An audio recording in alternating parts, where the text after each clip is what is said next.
Ya Allah, ini jawaban tepat sekali. Si itu amazing kan? Kok tahu masalah saya? Nggak tahu karena saya juga banyak masalah ya.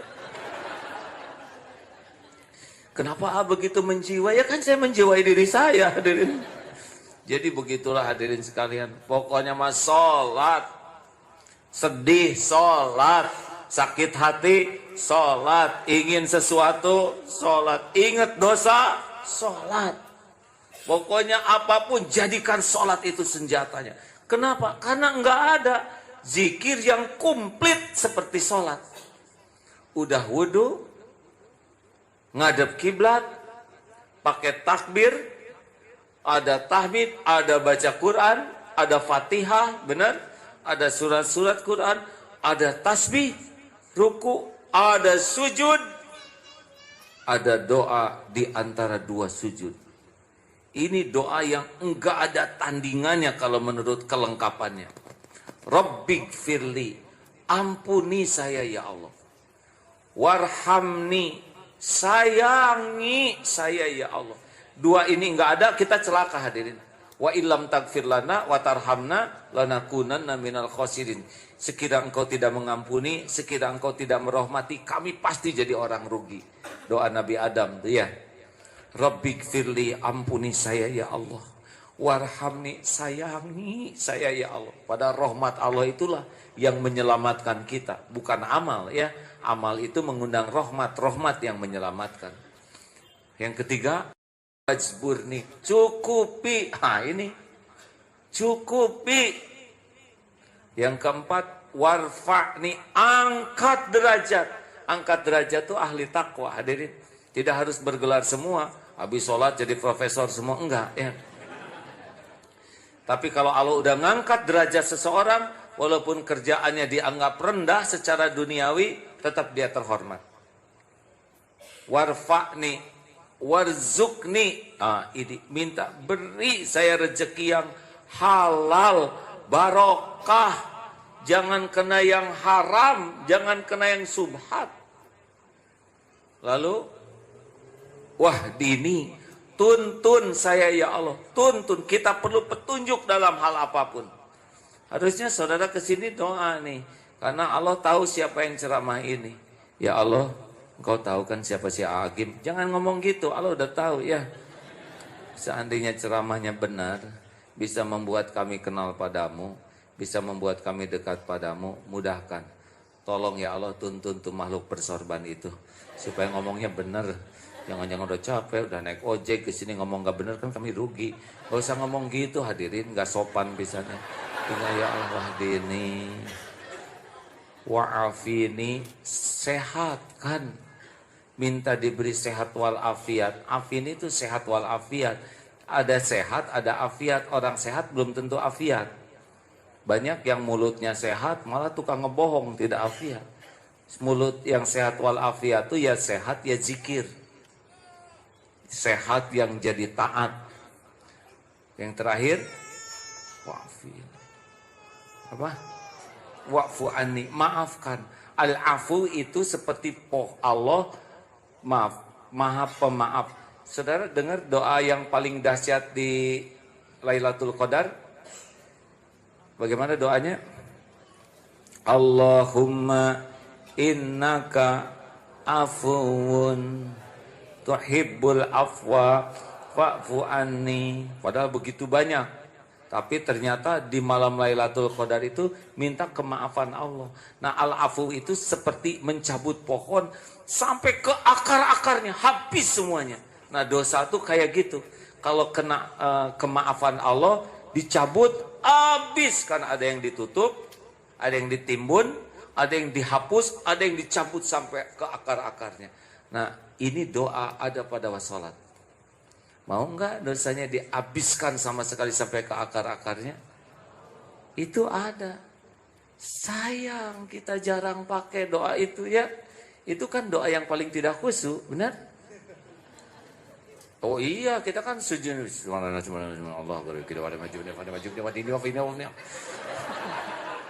balap itu hadirin.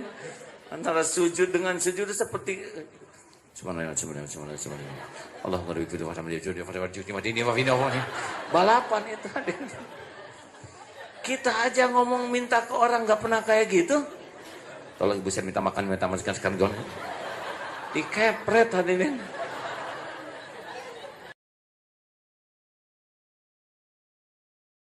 Assalamualaikum warahmatullahi wabarakatuh.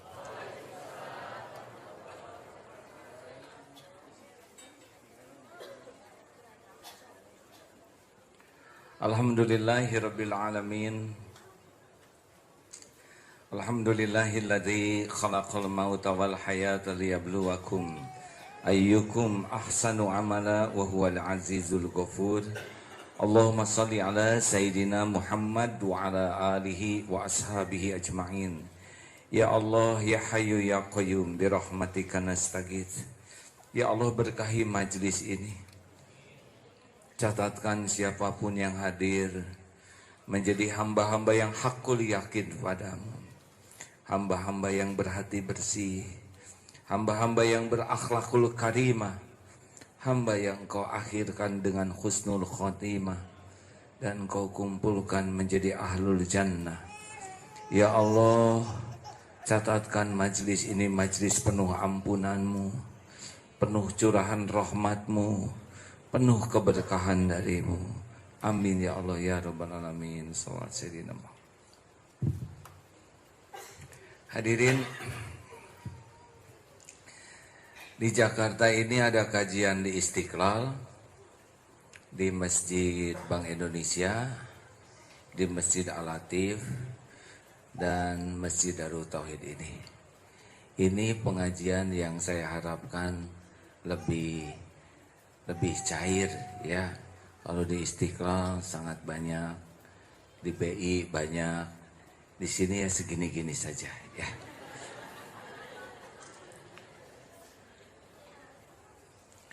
Kita mengkaji tetap Asmaul Husna. Apa kabar? Ada yang baru pertama kali ke sini? The first time. Alhamdulillah. Terima kasih. Jangan terlalu banyak ngajak orang ya kita. Kadang-kadang saya ingin menikmati jamaah yang tidak terlalu banyak supaya bisa lebih saling mengenal. Kita akan membahas asma Allah. Allah yang maha melapangkan dan maha menyempitkan. Sehubungan dengan dolar naik, banyak yang tertekan. Pada saat yang paling enak mencintai Allah pasti dibalas. Kalau mencintai orang ya begitulah, bikin jengkel kalau tidak ikhlas. Tidak ada yang dapat mendekatkan apa yang kau jauhkan, dan tidak ada yang dapat menjauhkan apa yang kau dekatkan.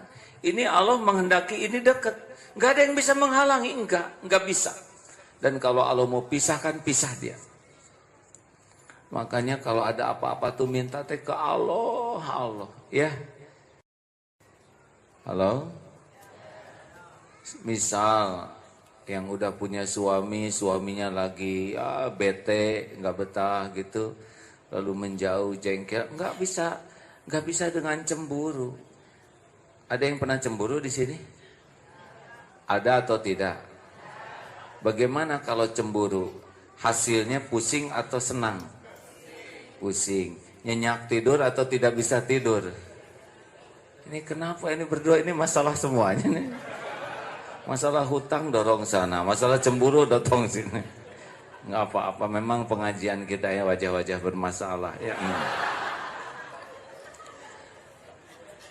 Dengar, yang cemburu sekali lagi, kalau cemburu dipikirin pusing atau bahagia? Enak tidur, gak bisa tidur? Urusan jadi beres atau makin ruwet? Itu yang dicemburuin makin sayang, makin enek. Tuh berarti salah ya. Kenapa begini? Karena kita lebih mengharapkan yang dicemburu itu sadar, baik ke kita, Salah, harusnya kita ngandelin Allah yang ngebulak-balik hati yang kita cemburui. Gak bisa Pak, apalagi pakai ilmu nyaman begini ya. Orang itu tidak nyaman dengan kita. Gini-gini. Orang tidak akan nyaman, salah. Ya. Kenapa orang tidak nyaman dekat dengan kita? Karena kita tidak nyaman dengan diri kita sendiri. Orang cemburu itu tidak nyaman dengan dirinya. Maka wajahnya juga wajah tidak nyaman, benar? Tidak nyaman. Dan wajah nyaman gak akan petot begitu. Orang yang cemburu itu dia tidak nyaman dengan dirinya. Omongannya tidak nyaman. BBM-nya, WA-nya pasti gak nyaman. Karena apa yang gak nyaman akan keluar. Nah, orang itu tidak nyaman dekat dengan kita karena kita tidak nyaman dengan diri kita sendiri. Itu rumus. Kenapa kita tidak nyaman dengan diri kita sendiri? Karena kita sangat banyak berharap dari orang itu. Makin berharap, apalagi kalau langkahnya meningkat, menuntut, udah pasti makin gak nyaman. Makanya di rumah tangga tuh orang yang paling berharap itu rumah tangga nggak nyaman. Sayangi dong Pak. Nah itu pasti ngomongnya nggak nyaman. Ini juga udah sayang. Gitu.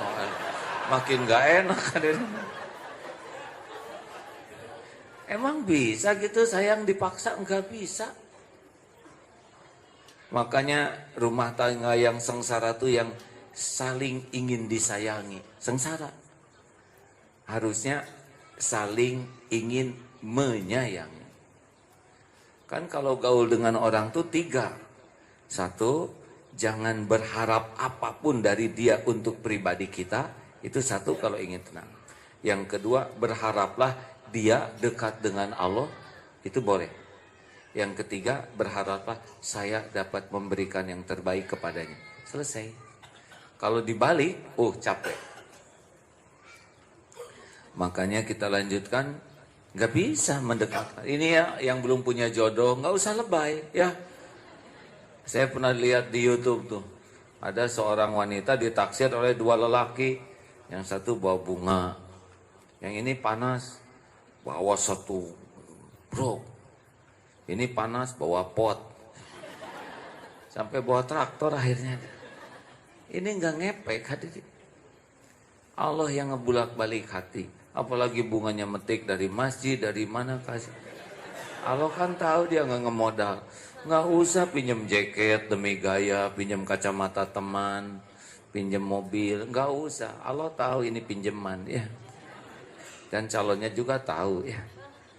Biasa lempeng karena tahu Allah yang ngebulak-balik hati. Tidak usah pakai rayuan gombal.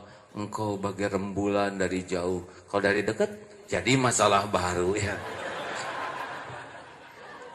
Lempeng, karena kita tahu yang nanam ngebulak balik hati itu adalah Allah. Di kantor tidak usah cari muka atasan, ada atasan kita so rajin. Mau apa? Allah tahu kelakuan kita yang sebenarnya. Yang ngebagikan rezeki itu Allah. Juga kalau mau baik ke pembeli, baik aja. Nggak usah baik supaya dia beli. Baiknya baik aja.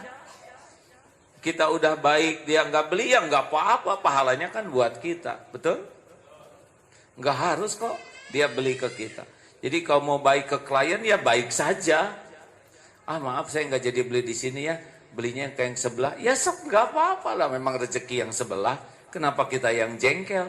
Dan jengkelnya kita nggak akan nahan rezeki itu pindah ke sebelah, pasti pisah ke sana. Itu kan yang di sebelah hamba Allah juga. Punya anak, harus ngontrak, bayar sekolah, bayar cicilan, mungkin mau umroh, mau haji. Kenapa Allah ngasih rezeki ke dia, kita jengkel? Dan jengkelnya kita enggak akan nahan apapun yang Allah berikan kepada yang Allah tetapkan. Enak begini hadirin? Enak hadirin? Kalem? Kayak BBM gak dibalas, tenang aja. Sok. Saya mah jarang nunggu-nunggu, mangga. Kumaha Allah. Ya Allah, engkau tahu saya udah nunggu 2 jam. Sebab kalau kita nggak enak, pasti kita akan kemana aja. Itu tuh udah nggak enak. Kayak nggak tahu aja kan banyak urusan, jadi nggak enak. Terus saya mah pasrah, terserah Allah aja. Aduh, pasti laporan ke Allah lagi. Itu yang benar. Nunggu tuh capek, mending zikir. Dan kalau Allah ngebalikin, mah pasti dia balas, benar? Enak begitu hadirin. Paling enak dalam hidup ini ngandelin Allah, Pak. Karena Allah pemilik setiap makhluk, penggenggam setiap jiwa, pembulak-balik setiap hati. Kalau Allah mau, innama amruhu idza arada syai'an ayyaqula lahu kun fayakun, jadi. Terus kan, jadi bab perjodohan tenang ya. Kalaupun persaingan ketat, misalkan ada satu ikhwan diperbutkan oleh 5 akhwat. Tuh kan suka akhwat mah nggak setuju gini-gini. Harus akhwat aja yang didahulukan. Baiklah, 5 akhwat ngejar satu ikhwan ya.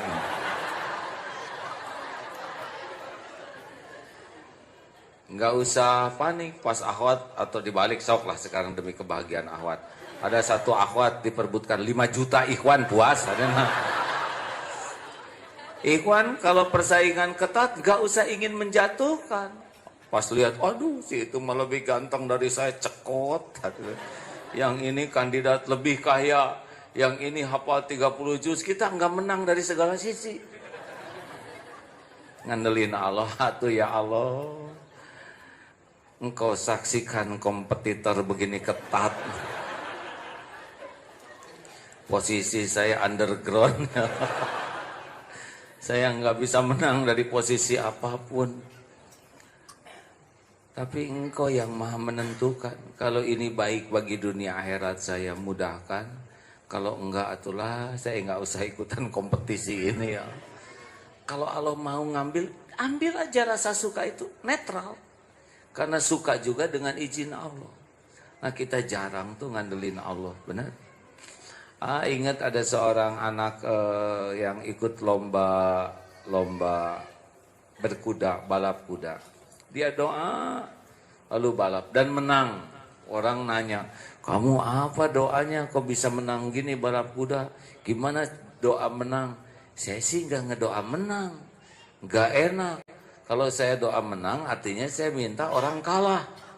Saya sih cuma minta ya Allah, berikan kemampuan saya melakukan yang terbaik dan berikan kepada saya hati yang ridho dengan apapun yang engkau tetapkan. Jadinya menang. Dia nggak mau, ya Allah menangkan saya, kalahkan yang lain, kalahkan yang lain. Ya yang lain juga hamba Allah ya. Enak hadirin kalau ngandelin Allah tuh benar-benar enak. Inilah yang disebut tawakal. Mengandalkan Allah dalam segala-gala urusan, dalam segala keadaan. Karena memang hanya Allah. Innallaha ala kulli syai'in qadir. Allah yang maha kuasa atas segala sesuatu. Inna rabbaka yabsutur rizqa liman yasha' wa yaqdir. Innahu kana bi'ibadihi khabirum basira. Sesungguhnya Rabbmu melapangkan rizki kepada siapa yang dia kehendaki dan menyempitkannya. Sesungguhnya dia maha mengetahui, lagi maha melihat akan hamba-hambanya. Kayak nyari kerjaan, ditolak di sana sini, itu sebetulnya Allah yang nolak tuh. Gak usah jengkel, tapi saya udah capek. Capek itu penggugur dosa. Daripada diterima dan tempatnya jadi dosa, mending ditolak. Benar? Saya di kantor udah jujur, malah saya sekarang di PHK. Memang di PHK jelek. Boleh jadi Allah akan memberikan usaha mandiri. Udahlah jangan buruk sangka ya. Saya udah berbuat baik. Ini saya ada cerita sedikit ya. Kemarin saya diperiksa polisi.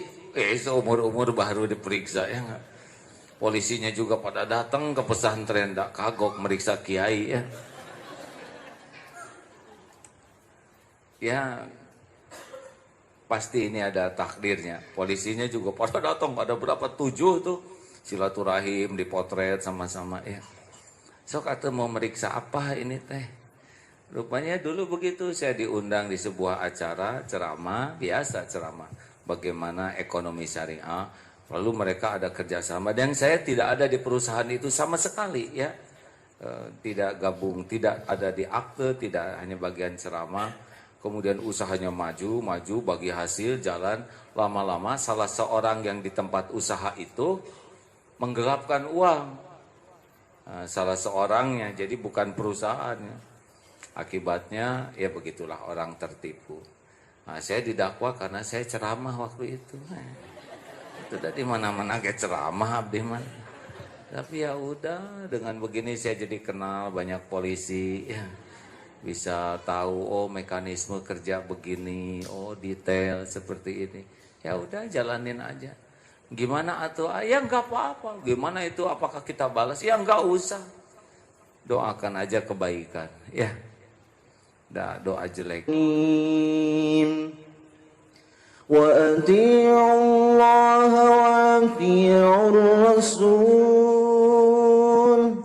فإن توليتم فإنما على رسولنا البلاغ المبين.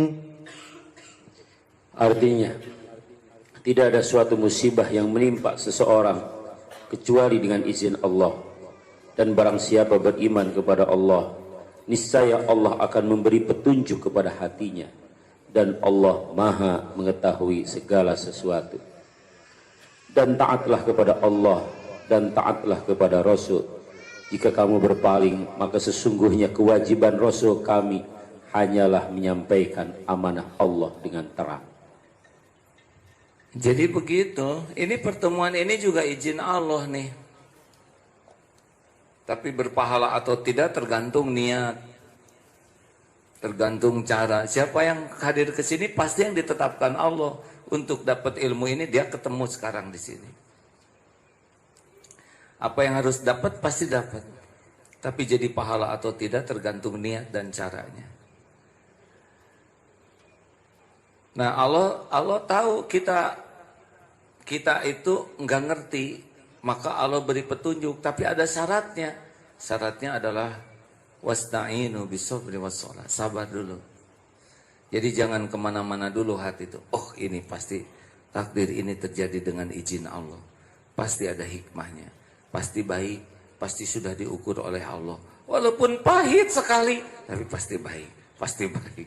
Walaupun dengan nasnya lekit, dalam cekot, aduh, tapi pasti baik. Pasti baik. Karena Allah nggak pernah berbuat buruk.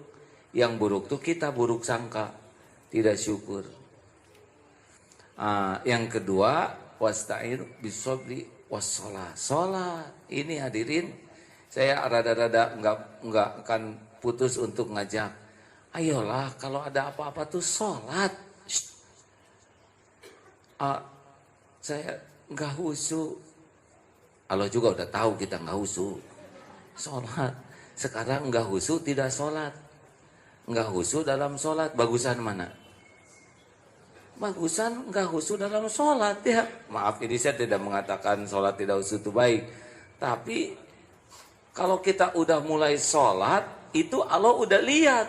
Ini si hamba wudu. Ini si hamba sambil nangis.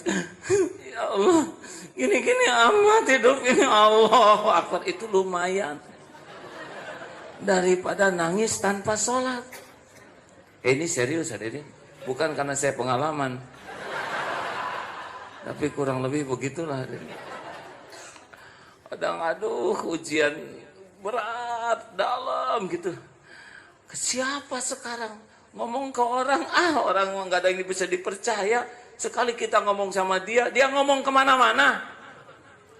Dan dia boro-boro menyelesaikan masalah. Karena dia tuh sumber masalah. Hati-hati yang suka curhat ya. Curhat ke orang tuh masalah. Membuat dia ngomong kemana-mana. Kalau kita curhat ke orang, dia akan masuk dalam kehidupan kita.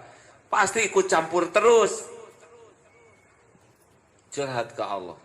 Sambil nangis di kamar. Udah gak usah segala diomongin. Gak usah nelpon sana, nelpon sini. Broadcast ini, broadcast itu. Udah ambil wudhu. Sholat, Allahu Akbar. Maaf ya Allah, saya kurang khusyuk nih, lagi sedih. Ya Allah juga udah tahu lah, kita kan ilmunya beda-beda, tingkatan iman kita juga beda-beda, pemahaman kita terhadap sholat juga masih beda-beda, benar? Allah udah tahu lah, kita ini orang awam, orang yang Allah udah tahu, tapi Allah sangat menghargai. Ini dalam awamnya aja mau sholat, itu kan sudah fadkuruni adkurkum. Allah tuh bikin reda hati itu. Allah pertama Bismillahirrahmanirrahim, Alhamdulillah, mulai enak, sujud enak, diganti oleh Allah tuh jadi nikmat. Nanti tinggal dibuka oleh Allah hikmah, oh bahwa ini tuh adalah untuk penggugur dosa. Oh iya, saya banyak dosa, tenang. Ya seperti yang dioperasi, diambil apa tuh rahimnya, nangis luar biasa.